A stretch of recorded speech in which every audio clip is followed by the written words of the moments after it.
4 of the stores on this list are owned by the same company. They run under different names, different signs, and different slogans, but behind the counter, they share the same sourcing, the same credit products, and the same pricing structure. The other 3 have their own reasons to be on this list.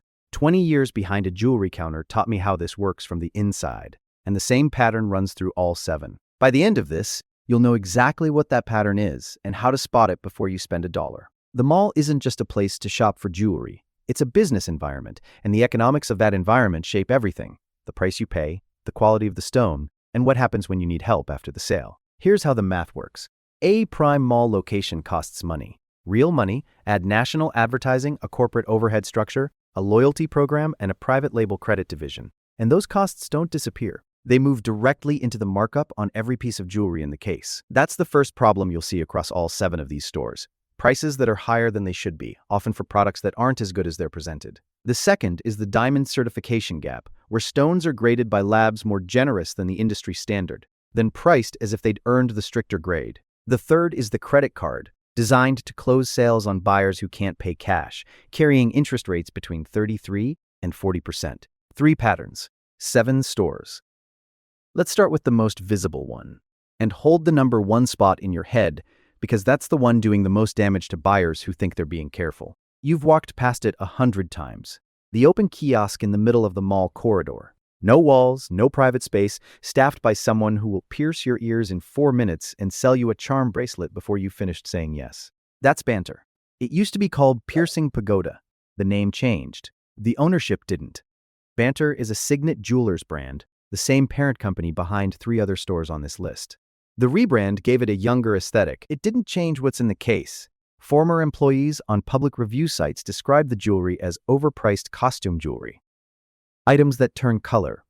Pieces described as real gold that aren't. Consumer complaints document beads falling off bracelets within weeks, plating wearing off inside a month. The average consumer rating for Banter sits at 1.7 stars. The piercing business runs its own version of the same problem. Customers are told one price at the sign and charged another at the register, with mandatory warranty fees and cleaning solution added without notice. Multiple documented complaints describe it as bait and switch. A store built on high foot traffic and fast transactions has one incentive: close the sale. Standing behind what's in the bag is secondary. With a kiosk, at least the format tells you what you're getting. The next one is more dangerous, because it doesn't look like a trap at all. Daniel's Jewelers is a West Coast chain with around 100 locations concentrated in California, Texas, and Arizona. If you've never heard of it, that's because it does most of its business in communities where the major mall names haven't taken root. The business model is stated directly on the company's own website. Daniel's markets itself as a solution for customers with bad or limited credit. The buyers other lenders turn away. In a blog post titled "Financing Jewelry with Bad Credit," the company frames this as an opportunity, not a warning sign. That opportunity has a number attached to it. According to Daniel's own finance page, as of mid-2024, the purchase APR is 34.9%. The penalty APR, triggered by a missed payment, goes to 39.99%. Those are the numbers the company published itself. The Better Business Bureau documents complaints about practices that go beyond the rate. Customers report being told one interest rate in the store and seeing a different number on the bill. Undisclosed credit inquiries. A $450 charge for something called a Daniel's Diamond registration, added without consent. Credit cards opened without clear permission. 7 complaints that were filed and never resolved. Here's what that means for you as a buyer. When a store's economics depend on extending credit to people banks rejected, the jewelry isn't the product. The debt is. The piece in the case is the entry fee to a financing arrangement that can cost you more than the ring itself. And Daniel's isn't the only store on this list using credit as a revenue engine. That pattern gets worse from here. Pandora is the largest jewelry brand in the world by store count. It operates in over 100 countries. The marketing works on a simple and effective idea: a bracelet you can customize with charms that each mean something personal. That's the appeal. Here's the structure underneath it. The starter bracelet is the entry point.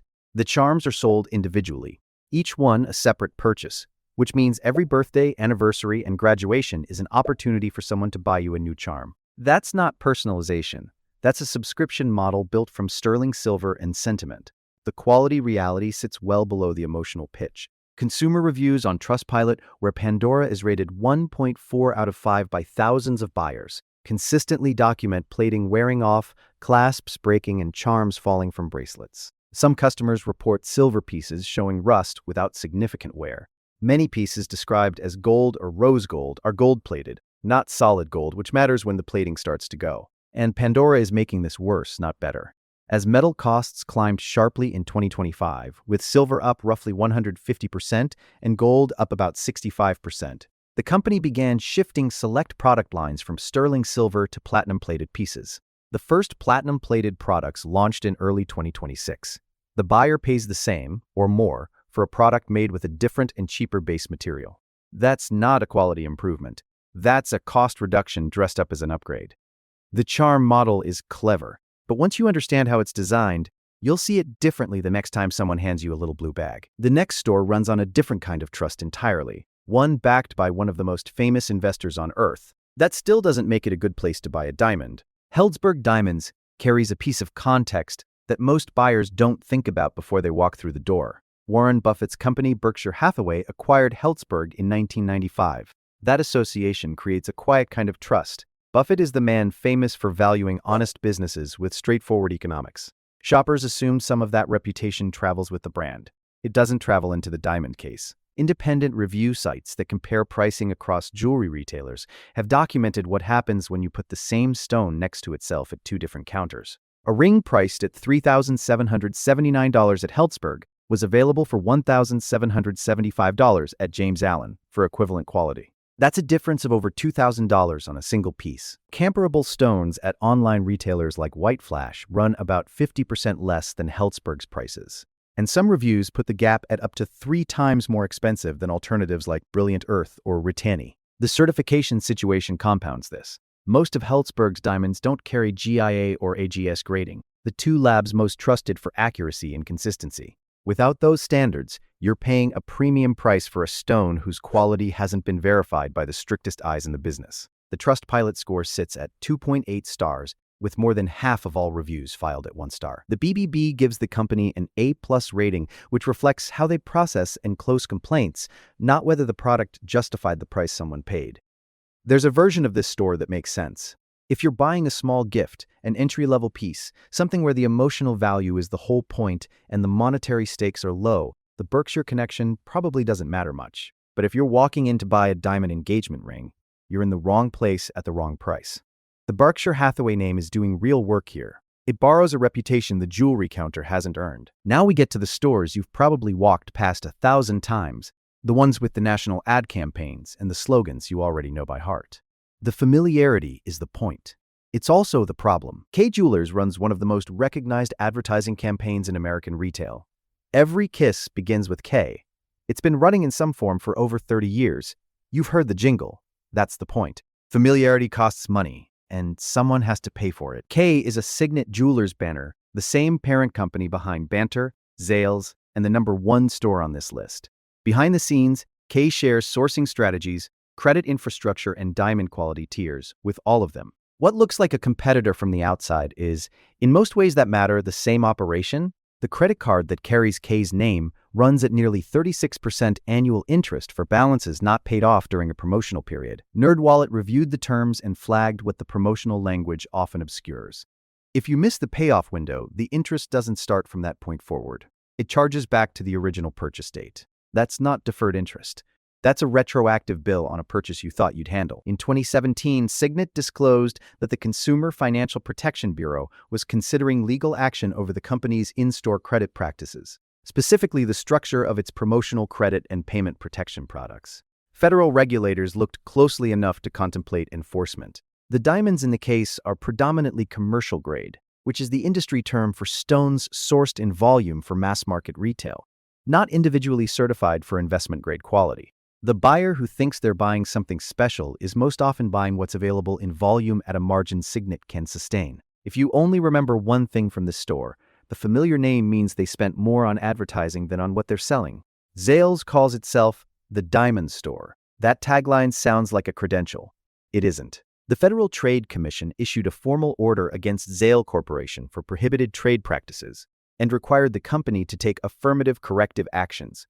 Those are the FTC's own words. Regulatory language for The company was misrepresenting things to consumers, and a federal agency made them stop and correct the record. The FTC doesn't issue orders against retailers for minor paperwork issues. That level of intervention requires finding deceptive advertising or trade practices significant enough to warrant formal enforcement. The store that built its identity around being the authoritative diamond destination had, at some point in its history, a marketing problem serious enough to attract that attention. Zales is also a signet jewelers brand, sharing a parent company with K, Banter by Piercing Pagoda, and the #1 store on this list. Underneath the branding, the sourcing is the same, the corporate credit infrastructure is the same, and the diamond quality tiers are the same. What changes between them is mostly the sign on the door and the price point they're targeting. The Zales credit card carries an interest rate topping 33%, with the same deferred interest structure NerdWallet flagged at K. Miss the promotional window and the retroactive charge fires from day one. Different brand name, same trap. The Diamond Store is a tagline, not a certification. And at this point in the list, 4 of the 7 stores we've covered are the same company. The 5th is next, and it's the most expensive one. Jared is Signet's premium banner. Bigger stores, higher prices. The name on the sign is the Galleria of Jewelry, which sounds like a different category of retail entirely. It isn't. Jared operates on the same corporate infrastructure as K, Zales, and Banter. Same parent, same sourcing, same credit division. What's different at Jared is the price and the grading documents that come with the diamonds. The mechanism is in the grading documents. Jared sells many of its diamonds with certificates from the International Gemological Institute, IGI, rather than from the Gemological Institute of America, GIA. Both labs use the same basic criteria: cut, color, clarity, and carat weight. The difference is how strictly they apply them. GIA is widely regarded as the most consistent and stringent standard in the business. IGI grades more generously on average. What that means in practice is this: a stone that a GIA grader would call HSI1, which is a real and decent diamond, might come back from IGI labeled GVS2.